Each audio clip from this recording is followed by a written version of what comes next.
All doctors to the ER. Do these guys have any idea what they are talking about?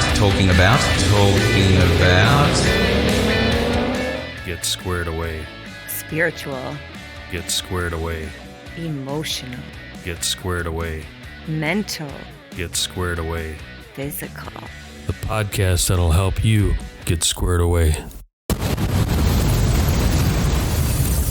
All right, we're back with the next episode of the Squared Away podcast, and we were just talking about this before we got on, but kind of officially the first female guest, even though we had a female guest, but we went a little bit too deep and a little bit too dark, so we were asked to pull that one down, and we did because we didn't want to mess with anybody's safety. But Christine Bright, really funny story. Martin emailed me probably a few weeks ago, and was like, hey, I got connected with this woman that hosts this TV show called The Parenting Game and is a certified parent coach, and I believe a certified family coach also. And should we have her on? I was like, yeah, definitely. Anybody that's trying to help people, anybody that's kind of reaching out and touching people, let's have them on. And then this week I sat down and went through the email to try to get some more information, and I saw the last name on the bottom, and I know Christine from a previous world, so that was pretty funny. Christine, why don't you kind of give everybody like an overview of who you are, what you do, why you're on here, who you're trying to help?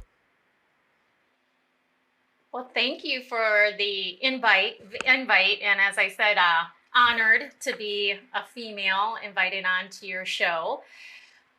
So about 2 years ago is when I started Parenting Game, which was, of course, during the height of the pandemic. And before that, I had worked in the world as a child care professional, typically working with families who had kids that had extremely explosive behaviors, either due to a diagnosis of autism, ADHD, oppositional defiance disorder, sometimes this reinforced by some not good parenting choices. But the family would hire me full time to work with that child. And during the pandemic, the need exploded. Now parents no longer have a break from behaviors. If they are dealing with challenging behaviors, it's now they're all day in my face. And I had a company, Fairway Mortgage, reach out to me and ask if I could do monthly webinars. And my friend, whose brother is the CEO of that company, was so awesome by telling him, oh my gosh, yeah, she has a great company. She can help you do that. And actually, all I had was a logo. I did not have a company at that point. So, as you know, Paul, I had a company once before, so I knew what it took. So within 30 days, I got, the LLC set up and going. And what it did is force me to get out of my head what I actually do when I go into a family. I had friends tell me all the time, how do you do that? How do you go into a family that's in complete chaos and within 4 to 6 months transform them? And I really didn't know. I didn't know how to put words on it. So this opportunity forced me to really start doing that and putting, what strategies did I develop without knowing it? And that's how Parenting Game got started. And I had this great opportunity with, being connected with the Sun Prairie Media Center and allowing me to start producing a show there, where we've just hit our 1 year on the show. And it's just been going, it's just been a nice steady growth of getting my name out there and being able to coach parents and still work with kids who I really have a heart for working for kids that are on the spectrum.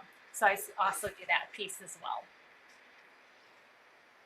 So we're all about actionable intel, right? Like that's everything that we do here is actionable.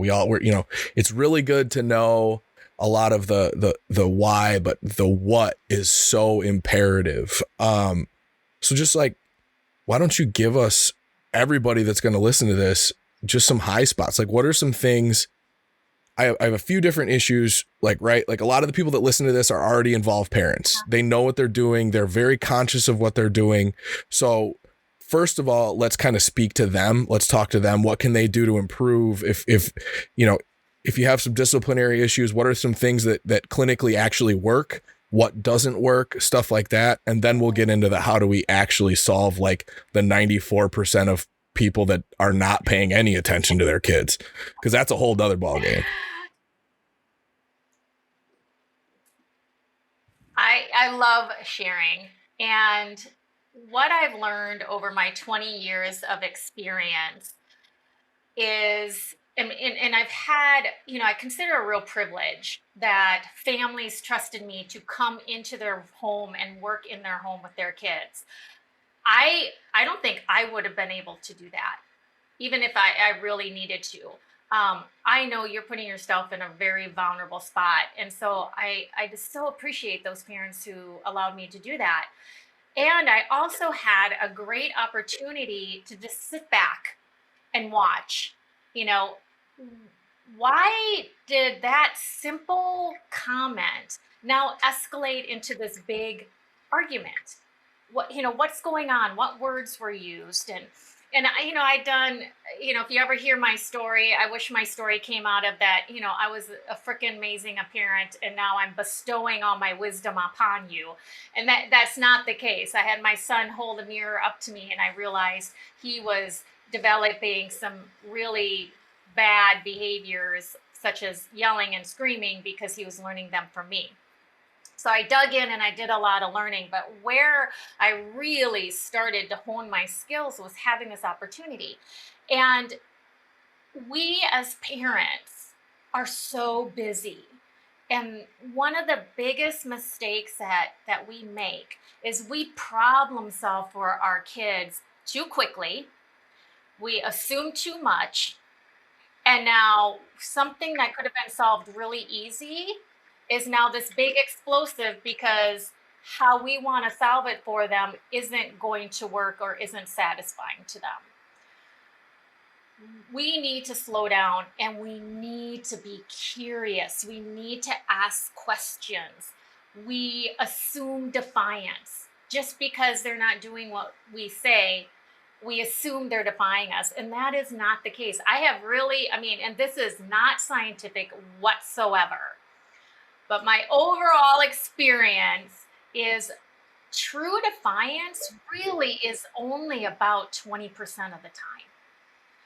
The other 80%, there is a problem for this little kiddo in their head that needs to be solved.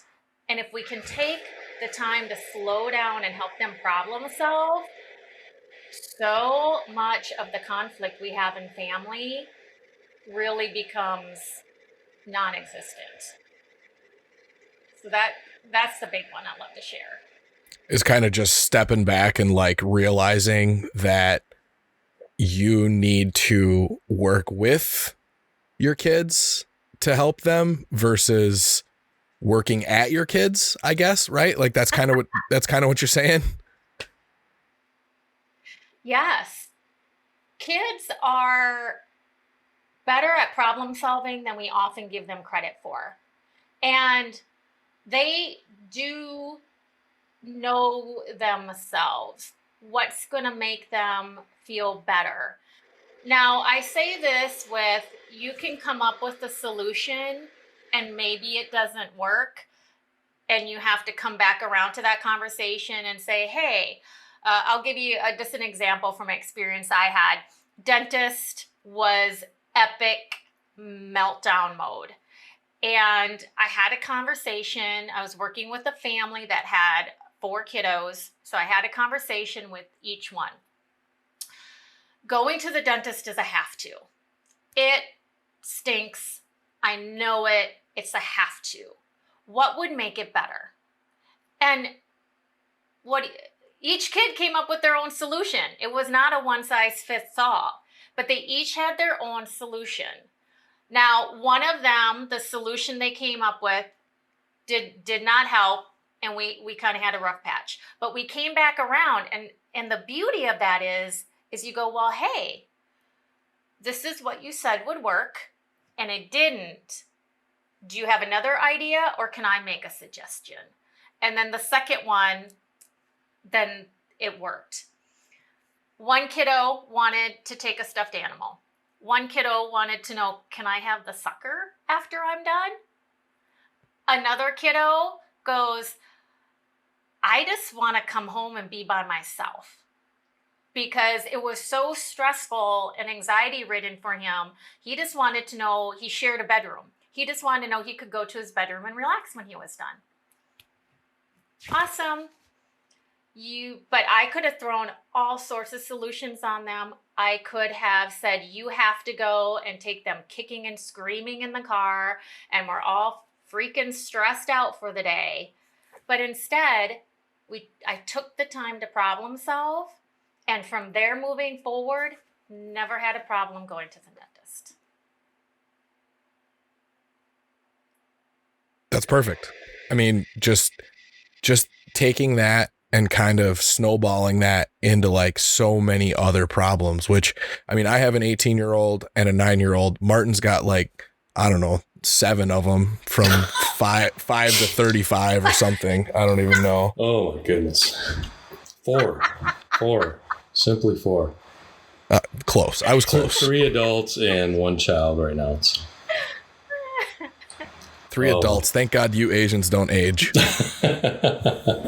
Yeah, I'm at the 5-0, man. I know. Trust me. So here's one question for you, Christine.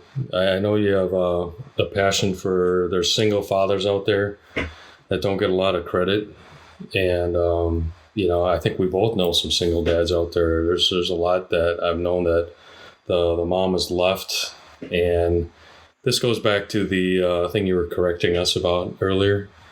So how does the single dad then approach the situation, and being both the provider and also the nurturer, which, please correct our last episode where I said men weren't very nurturing.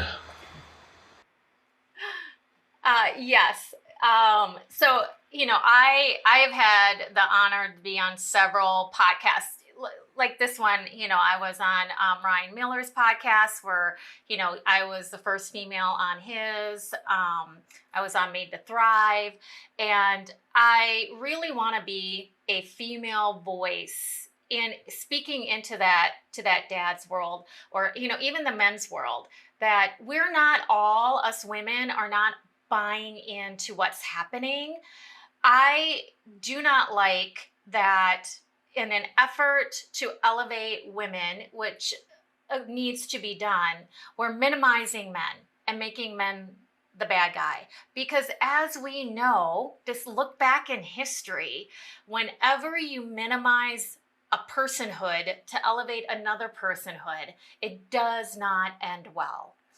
And I just want to empower dads and say, I get it. I mean, you're in this, I think it's just like, I don't know how to be. Like, I feel like I need to be the leader, but then I'm also supposed to be nurturing. And what does that look like? And if I'm too nurturing, am I a pushover? And if I totally focus on, being a leader, am I dominating my kids? And how does this all work?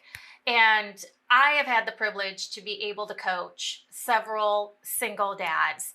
And what I come out of the gate with is, I'm going to teach you to have a dad voice. Your dad voice isn't yelling. You can have a dad voice and influence your kids. One of, and I knew I grew up with this. The misnomer is controlling, molding, dominating, compliance, that is the goal of raising our kids. And we know it, but yet it doesn't always compute. We all know when somebody is controlled, what happens? They rebel. They're eventually going to get to a point where they rebel. And I want to help dads, I want to help parents do a little switch and say, you really want to influence. Because when you influence, you will learn to protect the person's identity. You will build a strong relationship. And this will last a lifetime. I am so grateful that I learned some of this early on with my son. He is 28 years old now. We have a great, deep relationship. And I'm his first call on everything. First call when something good's happening, first call when something bad's happening. And I've really learned to be an influencer instead of wanting to go in and fix it and giving him ideas and options to sit and listen and then just ask, do you need help? And he's like, no. There's been other times where I said, hey, can I speak boldly into this? And he goes, sure. And we have this amazing aha moment. So with nurturing, the definition of nurturing, according to Webster's on Google, nurturing is encouraging, is empowering somebody. That's what nurturing is. Now, where the mock-up gets between where men say, I'm not very good at nurturing and, women are more nurturing, is not that men aren't capable. It's how they go about doing it, because men and women think differently. Where, with women, our gifting and then where it causes issues is because all our emotions, everything is tangled up in everything. And because those emotions are more on the surface, it seems like we are more nurturing. And then with the guys, with the waffle brain, we've heard that can compartmentalize. It's not that you can't be nurturing. It's just you're better at, in this moment, I need to kind of set aside the feelings and make a decision here. And then where the oops can be is then they never bring that emotional piece back into it. So men can be nurturing. They should be nurturing. If you're not good at it, you can learn to be nurturing. And that's what I talk about in Parenting Game, is how to do that, how to use your language. Another term I use is where you become an attractive parent. How you're approaching your kids makes you attractive. And they want to come and tell you stuff. They want to trust you with their thoughts, feelings, and emotions. And FYI, I teach this in the business world, and it can transform how you sell and how you connect with your clients. Just plug in that. Yeah, no, realistically, that's the first thing I thought of. You started talking about that, and I was like, this is exactly what we talk about, the difference between a leader and a boss, right? Like a leader leads from the front and everybody follows him because they emotionally are invested and they want to follow him. They would, I talk about it, from the movie 300, if you've ever watched 300, whereas Xerxes come to Leonidas and he says, I have 1,000,000 men that I would kill for Sparta. And Leonidas says, that's funny because I have 300 men that would die for me, or I would die for, right? Like that's the difference between a leader and a boss. But then as far as your parenting comment about, a lot of the problem comes from, right, getting them just to listen and do what you want, compliance, right? I don't know about everyone else out there, but I'm raising my kids to be absolute world beaters, right? Like I want them to go out and I want them to take over the world. I want them to change the world. I want them to be absolutely as successful as they can be, and whatever that definition is to them. And what makes us think that we can teach someone, beat someone into compliance, teach someone emotionally to be compliant to us for 18 years, and then all of the sudden at 18 year and 1 day, when they are responsible for themselves, they're all of a sudden going to start like going after things that they want? and they're going to chase their dreams, whereas I've been telling them exactly what to do, how to do it, and what they're going to do for all these days up to that. That doesn't work. That's not inspiring. That's not parenting. That's raising a dog. You hit it on the head, and it takes a little bit for some parents, because we parent like our parents. Everybody says kids don't come with the manual, and my whole little tagline is, yeah, you're right, they don't, but now you can get the playbook on how to do that. And I came out of that world of very fundamental Baptist compliance, and I would say it's taking me a lifetime to now be confident and trust my gut and trust my own thoughts, feelings, and emotions. I often laugh. I'm like, boy, if my youth pastor could see me now with all the tats, he would, probably die of a heart attack, and be praying for me constantly. But the real hardcore fact is, and again, we know this, when you're with somebody who's strictly about compliance, the relationship is not good. It's not that there's not a relationship. It is a very low, unengaged relationship. You can't have both. You're either going to have a deep relationship or you're going to get compliance. And I'll tell and I just tell parents, pick, because then I'm going to know how to coach you. Which one do you want? And they're, I want a relationship with my kid. I want, when he gets older, that they confide in me and do all that. Well, then we have to approach these younger years a little differently. And it doesn't mean, and then they ask, oh, are you just all this mamby-pamby? And, I'm sorry you're having these feelings and stuff. And I said, no, that's why they call me the nanager, because I'm hardcore. It doesn't mean that there aren't ways you can build an atmosphere of kids who are motivated and achieve and listen and communicate. The other part of what I teach is you can either do it and have a compliance type family structure where kids are either motivated because they are going to receive a reward or they're avoiding punishment, which means they only function based on external values. You want to start developing an internal value system where ultimately they're doing what they're doing because it's the right thing to do, because it's helpful, because it's kind, because it's the safe way of doing something. And when that starts clicking for parents, and they see how they use their words, they feel better. Because, really think about it. When we yell at our kid and we finally get that compliance, it doesn't feel that great. But we're still going to have some strict, right? Like you still have to have some structure and some guidelines, and you're going to say no. Like you're going to say no to your kids and they're going to be pissed off at you. So I want to make sure that I back up what you're saying with the idea that like, we are not, like, you cannot be your kid's best friend all the time.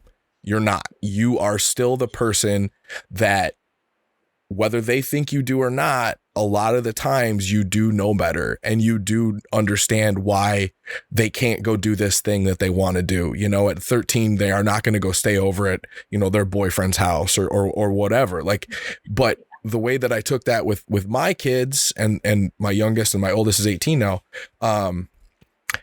is it's not me telling you no because I said so. I'm going to take a minute to explain to you why that is inappropriate, or why I am not comfortable with that, or why I think it's a bad idea, because that all of a sudden changes that disciplinarian place that I'm coming from to, whether you agree with it or not, I am doing this because I feel like it is for your own good in the long run.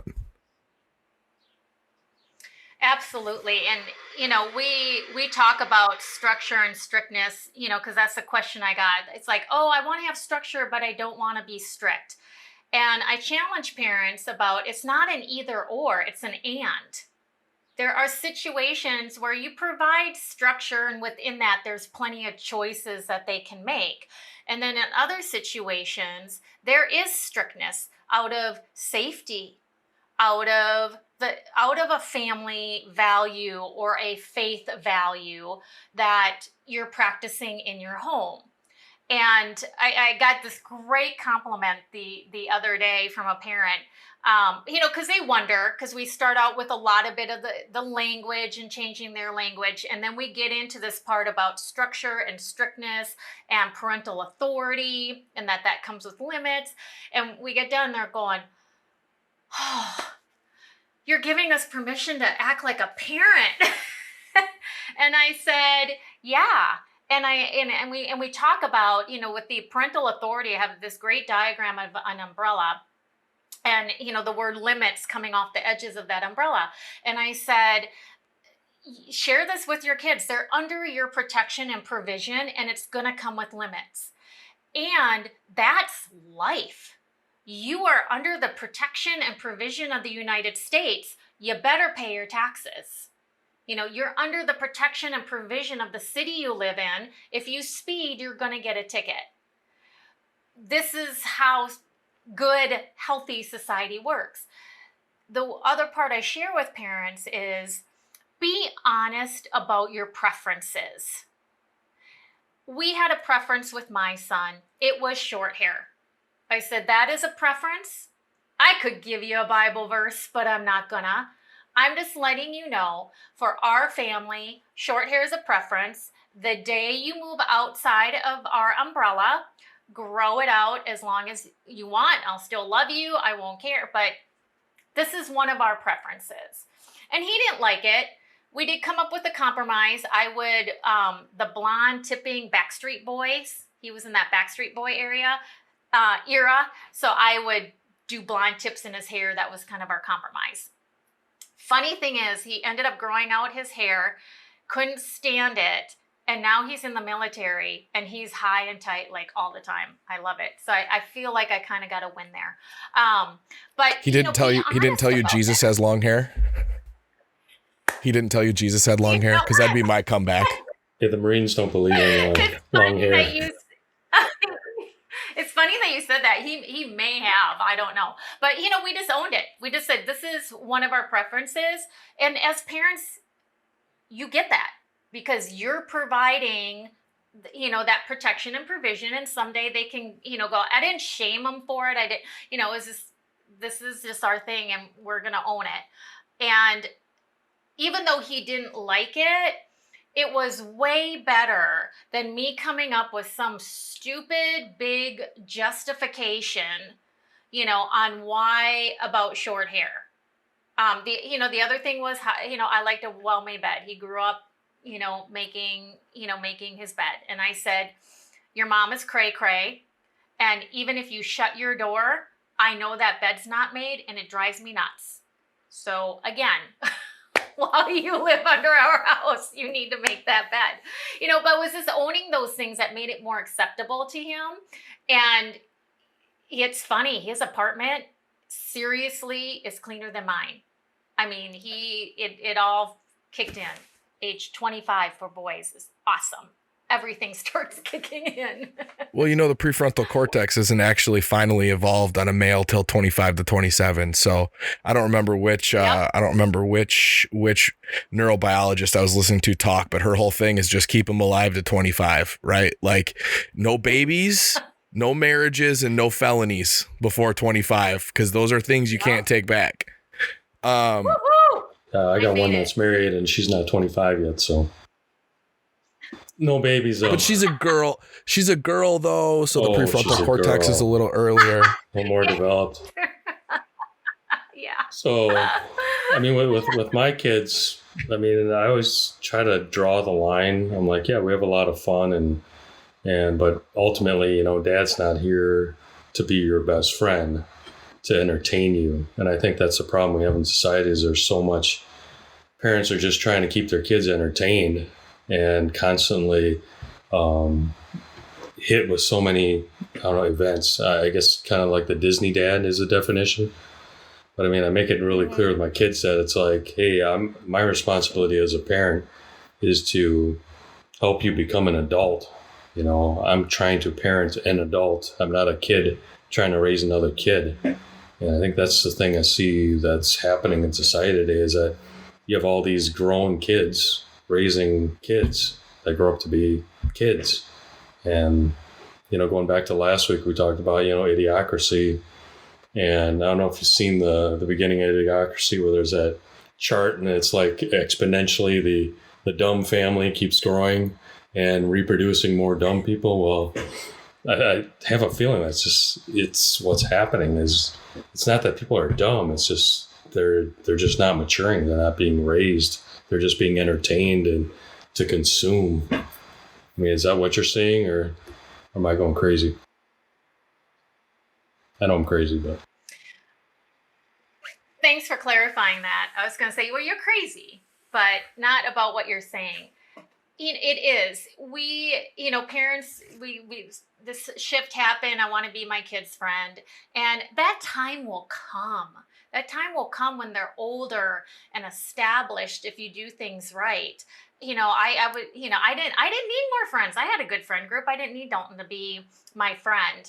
And so we got to remember that we're in that parent role. We're an influencer. We can be a confidant, but you know, I'm not your buddy. I'm not your pal. I'm gonna follow through. I'm gonna, you know, toe the line, and there's gonna be results you don't like when there's undesirable behavior. If you choose desirable behavior, then you're gonna have a lot more freedom and a lot more results, you know, that you do like.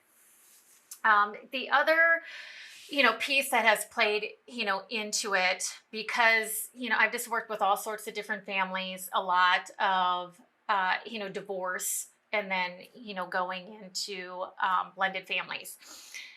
During the divorce period, and, you know, I just interviewed Adam, you know, and he was very vulnerable and owned this.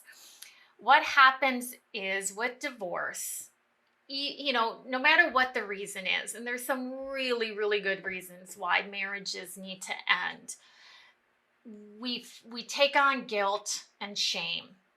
And in that guilt and shame is we're looking at our kids and we see our kids struggling and we're trying to figure out how to help them and how to compensate. And usually what happens, and I have a little diagram of it, is one parent will become the fun faucet parent. Everything is fun. I'm spending money on everything. Whatever you want, you can have it. Then the other parent will overcompensate the other way and become the frugal and firm parent. So hard for kids to navigate because they have such a huge transition now between one parent is this way and then now I'm switching back and I have to adjust to a whole new set of rules and regs when I go with the other parent. And usually in the divorce situation, I only am working with the one parent. And what I encourage them on is like, stay on the level.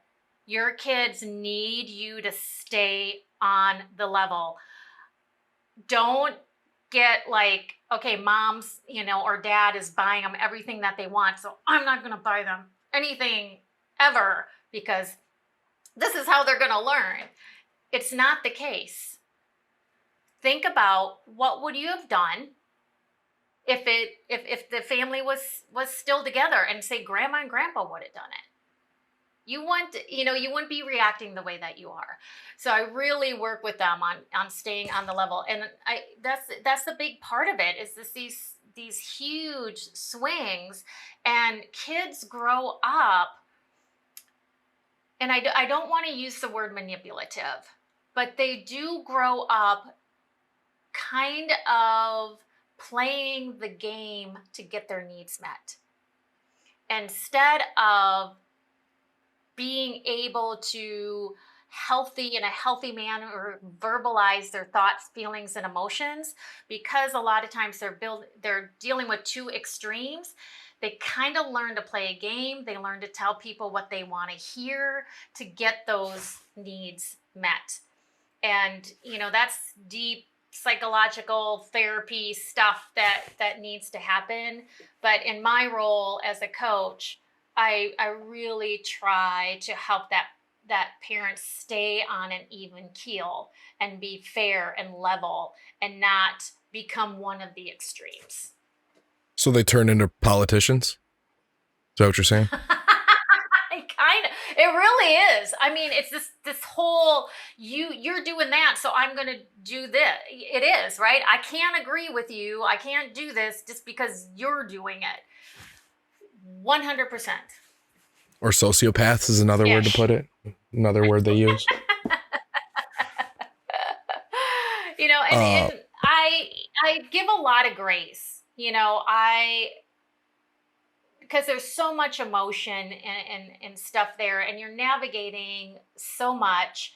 And really it's the guilt and shame that a parent is feeling when a divorce happens, and then their own, and then you layer on another layer of guilt and shame because you see your kids struggling. And I'm trying to get plugged in with more divorce attorneys. I think every parent, even if it's amicable, to either have a parenting coach or a therapist or something to help you stay even keel. Because it's hard to do when you're getting so many layers of emotion and to sort through and handle it all. Well, there's so much to unwrap with that whole divorce thing, because first of all, we have such a distorted emotional opinion about what a relationship or a marriage needs to be, whether that's because of the Quaker founding of our country or whether because of the religious underpinnings in our country or whatever it is. It's like, till death do us part, and you betrayed me and left me. And it's like, you should not want someone to be with you for 30 seconds longer than they want to be with you. Because if you truly love that person, you want them to be happy. And if that means that if they can't be happy here, then they need to be happy somewhere else. And that's something that you need to be okay with. You don't have to support it. You don't have to push them out. But like, why the fuck would you want somebody to be in your relationship with you if they don't want to be there? Like, oh, you stay here. I'm gonna tie you to that. Like, why? Yeah, So we have such a what? Isn't there steps that, that had happened to get to that point that you could maybe walk back through counseling or like the devil's advocate like you are? So yeah, no, I agree. I agree 100%. If you get to that point, I think that you're already way past. But how did you get to that point? You probably got to that point because one or both of the people in the relationship are likely searching for something outside the relationship that really is in here, because so many people think that they need someone else to make them feel better, or make someone else to make them feel stronger, or someone else to make them feel whole. But really, a relationship at its best should be two awesome people who are awesome together, because they're already awesome people. And when they're together, they make an awesome pair. And that's where it should be. So you're so far, if you get to the point where you're talking divorce, I think that you're so far past that. But like Martin, I know a situation close to, your heart, where it's like, how do you deal with that when only one person is really interested in being better, right? Like we've talked about that so many times. Like if you get to that level where only one person is like, all right, I have things I want to work on. The other person's like, I'm perfect. So sorry.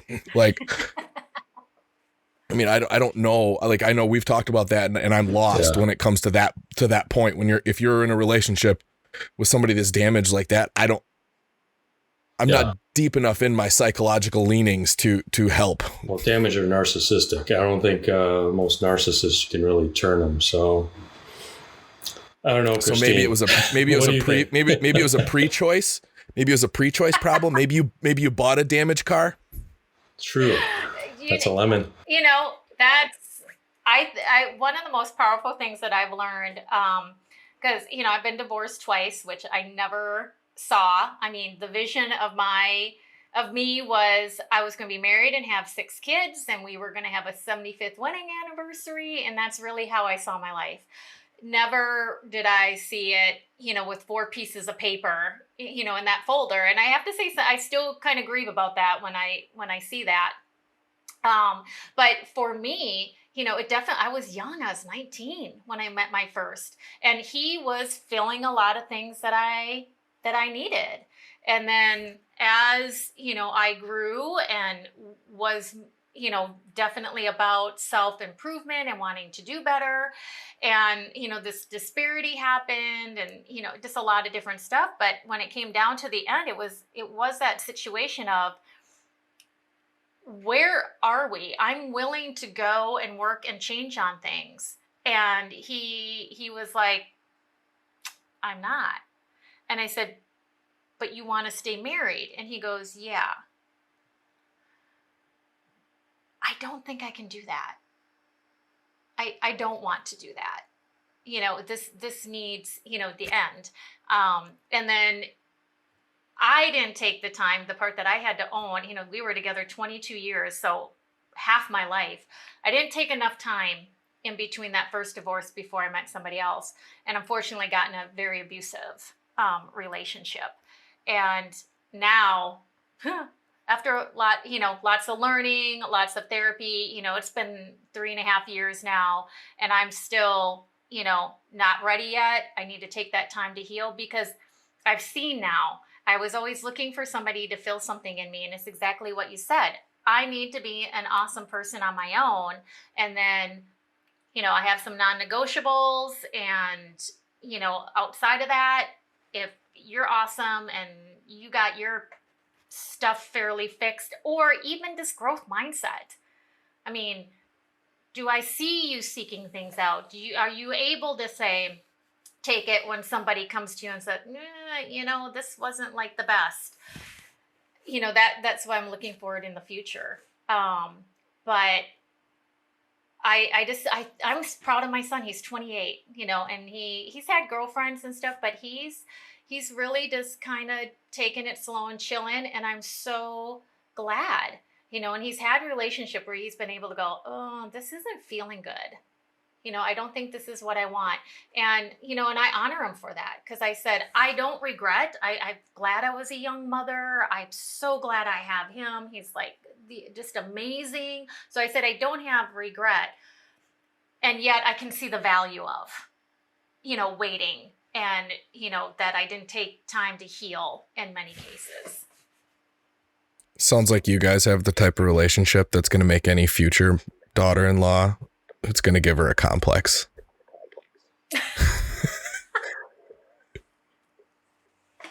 I am going to be the best mother-in-law ever.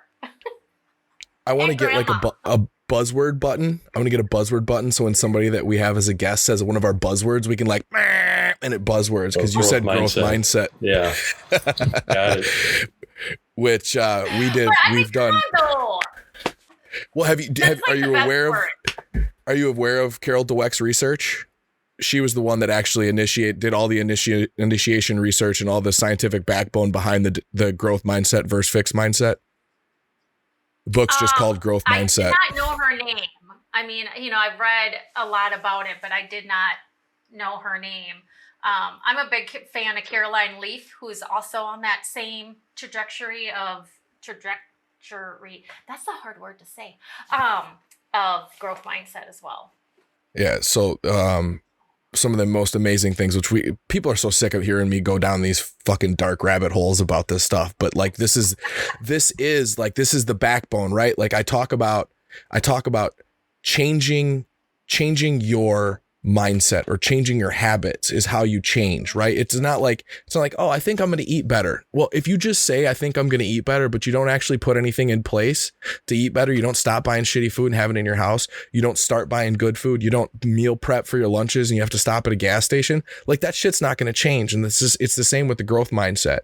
So some of the most amazing things come out of that growth mindset. Like, one that I've covered here a few times is the separation of minority groups, whether it be women or African-American groups. The people that have growth mindset have zero change in test scores when they are prodded at the beginning of a test. So they sit down and they have these tests, and it'll just be like a math test. And in one group, the person that's handing out the tests will be like, women generally do a little bit poorer on this test, but just try your hardest, right? Like that's a primer. So they would prime them and they would actually do worse, versus the people that have a growth mindset. It doesn't change. The test scores don't change whether they're primed or not. Like that right there at its core is so astonishing as what that means for the rest of your life. That's why Asians are, bring this always back flying high. to There we go with the Asians again. I got that plug in, one per episode. You had to. Well, and I was going to say, let's circle back to parenting, but I'm afraid that I would have set off the buzzword button again. The Jen Pulaski? You're going to Jen Pulaski us? Yeah, I'll bring it back to parenting, and that's what, parents need to do, is they do need to have a growth mindset and be willing to, think differently about how, you approach your parenting. And, I will say, ultimately, all my clients, the ones that tap out, I've had some, tap out on it and not follow through. And it just breaks my heart, but I just know they didn't have that growth mindset. They were fixed on how they were going to do things and not. And, then the parents who do make that change and follow through, and then I hear from them years later, is, really, really amazing. I just, my heart is, I want every parent to be able to be an influencer in their kids all their lives. And it doesn't magically happen when they become adults, which I think some parents think. I just need to get through, the growing up years and teen years, and we get through that. Now, magically, then I can just have this adult relationship, where we influence. And that is not the case. And not that you can't repair. Like, I've helped some dads and families, repair a relationship that was broken. So it can always be fixed. And we also have to know this isn't going to magically happen, because you've either built trust or you've destroyed trust, or you've made it unsafe to, for them to share thoughts, feelings, and emotions. That all starts the minute they're put in your arms. So we've spent 48 minutes kind of talking to the people that are listening, right? Like we're talking to the people, these people, if they listen to this podcast, we've beaten them over the head with self-improvement so many times that I can't believe they're still downloading it every week. Maybe they just have their iPhone set to auto download and that's where all of our downloads come in. I don't know.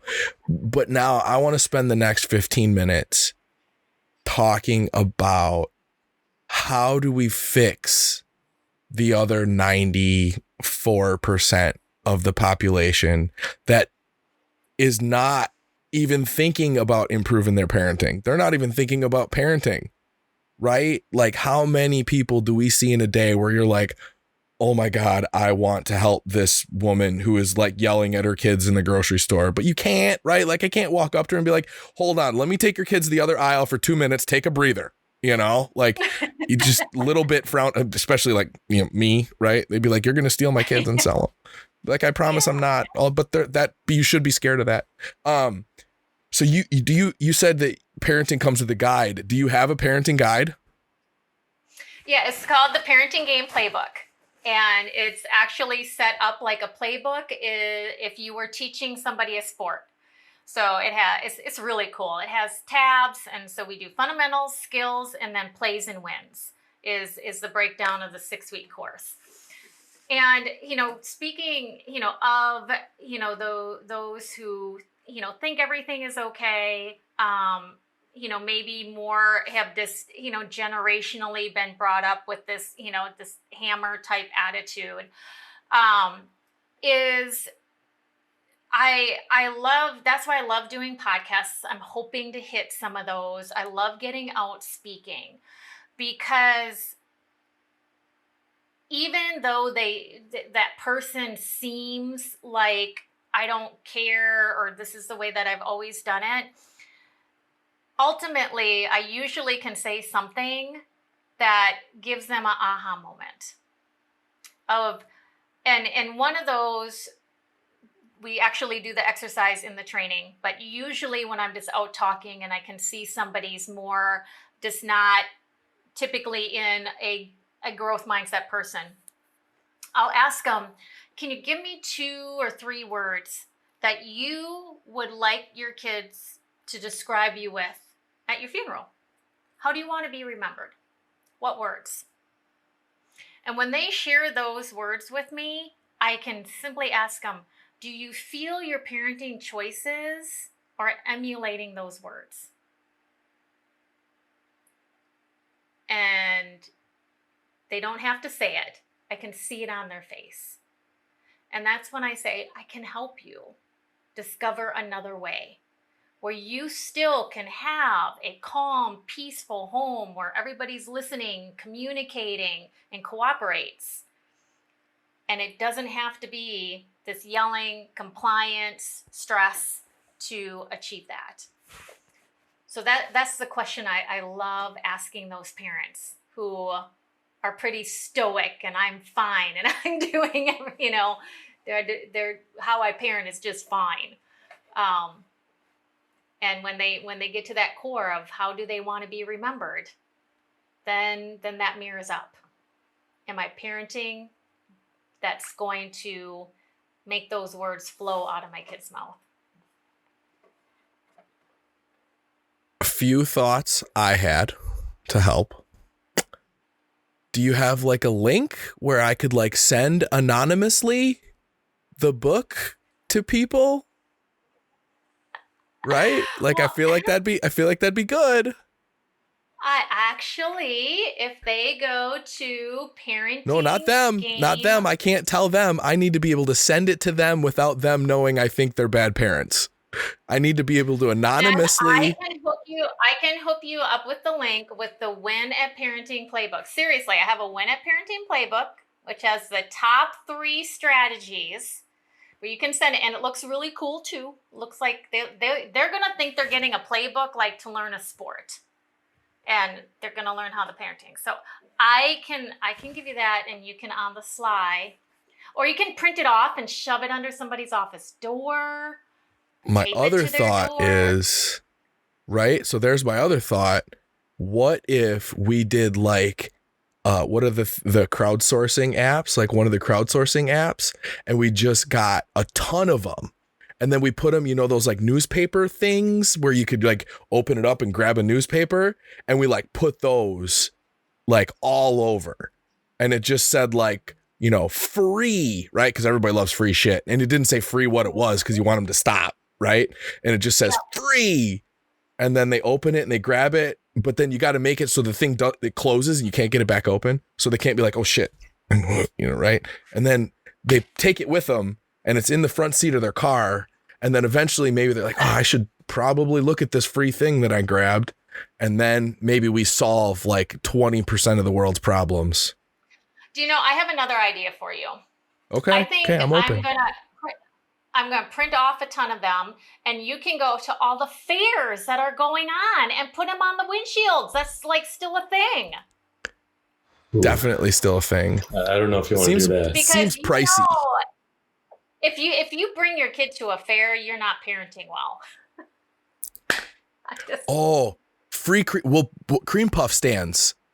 cream puff stands, There you go. free cream puff with parenting book and we'll also put a little nutritional guide pamphlet in there, because if they're buying cream puffs, there's a good chance that we could also help from that angle.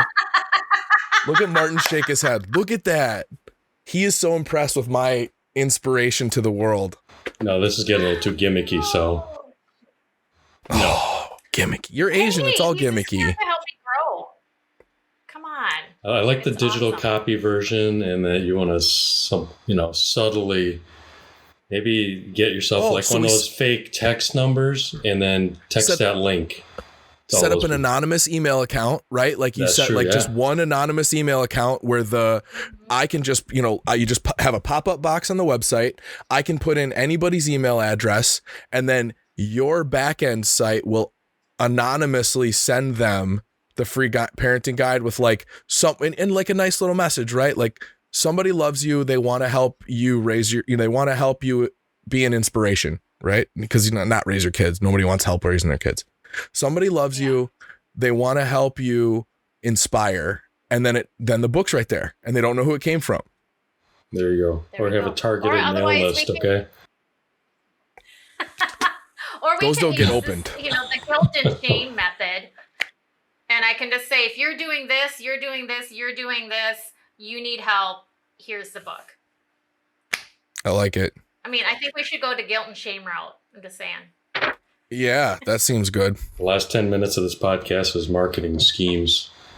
So, But Oh, yeah. But it's good marketing schemes. all right, 50% good marketing schemes. Hey, Christine, I heard you had I still like. I heard you have some skills in neurolinguistics. You're really good with creating messages with imagery. Is that true?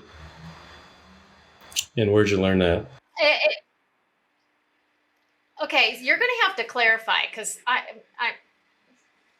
maybe I'm I'm probably doing saying- it and I didn't even know it was like neurolinguistics. Oh, it's neural something. Oh, I know I'm who probably told saying me it that. wrong. Oh. Yeah, NLP is neuro-linguistic programming. That's like changing words to actually create imagery in someone's head. Yeah, That's I think NLP. it. That Okay, would be so true. okay, so what I don't know if it would fall in neurolinguistics. I do have this exercise that I do with parents, I do with kids, the emotional color wheel, which has been really powerful. And I guess it's along those lines.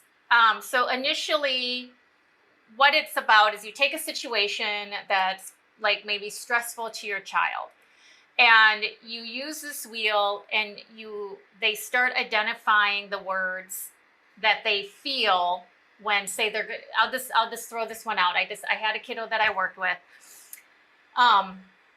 Just when he was doing chores and they were just having a real problem, they were just having a lot of negative behaviors when it came to doing tasks and stuff around the house.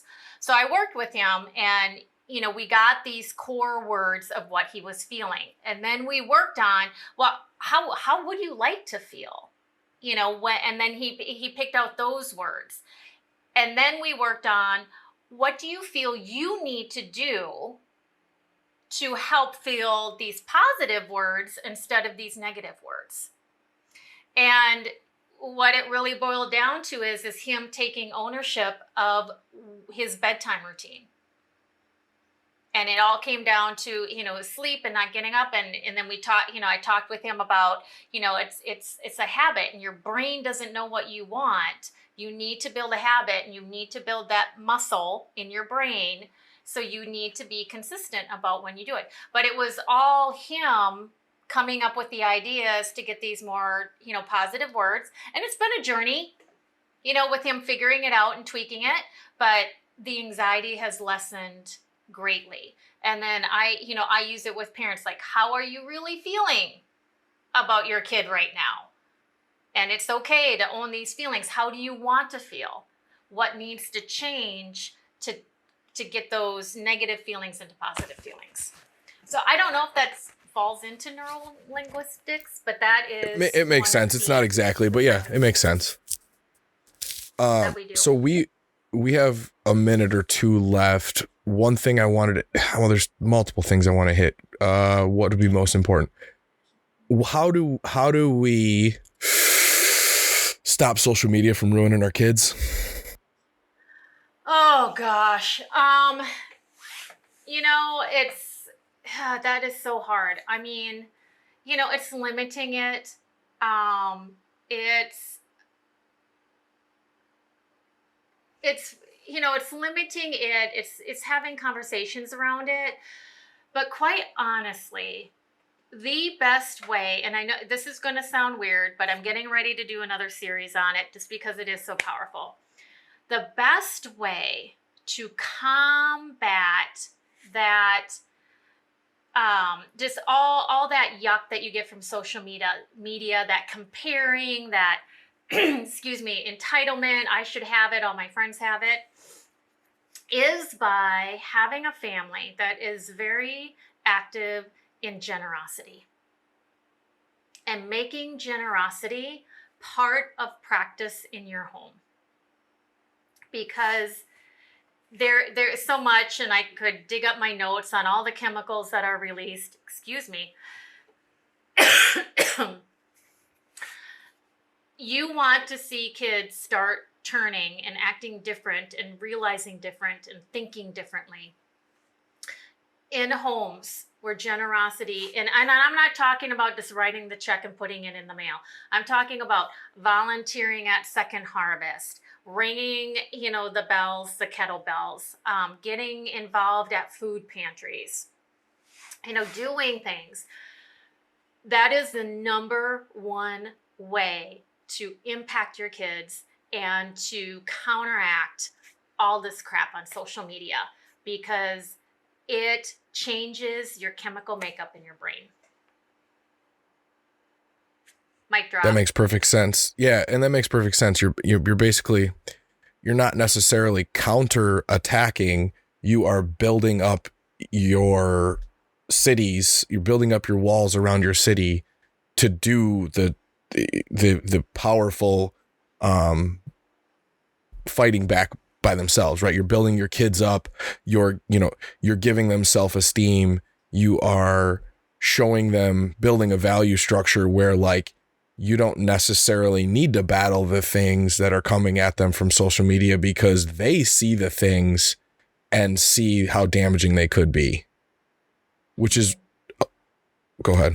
No, I think that leads into serving. We've talked about that a lot. I mean, you become less of a consumer if you're giving. And I think that's a huge lesson. So, squared away, physical. We didn't cover anything physical today. Mental, emotional, spiritual we got into. Your squared away practices. What are your squared away practices? What are you constantly working on? Give us a quick, 2-minute overview of how you improve yourself. The one great tool that I learned from my business coach was my 8 before 8. So, as business owners and, especially entrepreneurs, we can let that lag. And this was a great practice. So it's 8 things that I do for myself before I start my day. And they can be anything. I mean, for me, it's taking my supplements, making my bed, writing in my gratitude journal, reading some scripture, taking some prayer time, doing some yoga, drinking a glass of water. And I'll give away a little secret. I've had a lifelong speech impediment that I started going to speech therapy and corrected a year ago. Yet I still have to practice every day, because if I don't, my mouth gets lazy, and you'll hear that come up. So then I take 5 minutes and practice my speech. And that just sets my day up really well for success. And making making good, healthy choices. For me, I have to track my calories. That's what keeps me on track. If I don't track my calories during the day, I really get off track. So that is the discipline of mine, is to track that every day. And then in the evening, I do what's called a body scan. And I just lay in bed and I just start with my head and go down to my feet and up. And it's partly affirmation. It's partly when I hit an area that I want to change about myself. I talk positively over that. Like, I'm looking to get my legs stronger. So I'm like, I have healthy, strong legs. And I'll just do that before I go to bed. Awesome. All great things. Martin, you got anything else? No, other than I don't know, I got some inside jokes from a contact we both know, but well, that's not going to work for our listeners. Not really, no. But that was good. Well, I can't wait until we stop recording. Awesome. Thank you, Christine. I think there's probably. I thought, Paul. I was a little bit nervous. I was thinking back to all my years in the liquor business. I'm like, oh, is there anything that I did that could come up in this conversation? No, and I'm all about growth. I'm all about growth and improvement. You today are not the person you were 5 years ago. Me today, I'm not the person I was 5 years ago. I don't think any of us are. Not at all. Well, some people still are, but yeah, not us here. I think we have enough. We could definitely do another episode of this. Maybe a few weeks, a few months. We'll get Christine back on here. Christine, why don't you give everybody your handles, give everybody your website, tell them where they can find you, where they can learn more about Parenting Game, and where they can anonymously send that parenting playbook to a bunch of people that they know need to improve their parenting. Absolutely. So yes, go to parentinggamewins.com and you can download the free Win at Parenting Playbook. You can find me on Facebook at Christine M. Bright, and then you can find the Parenting Game Wins page. And then on Instagram, you can find me at Parenting Game Wins.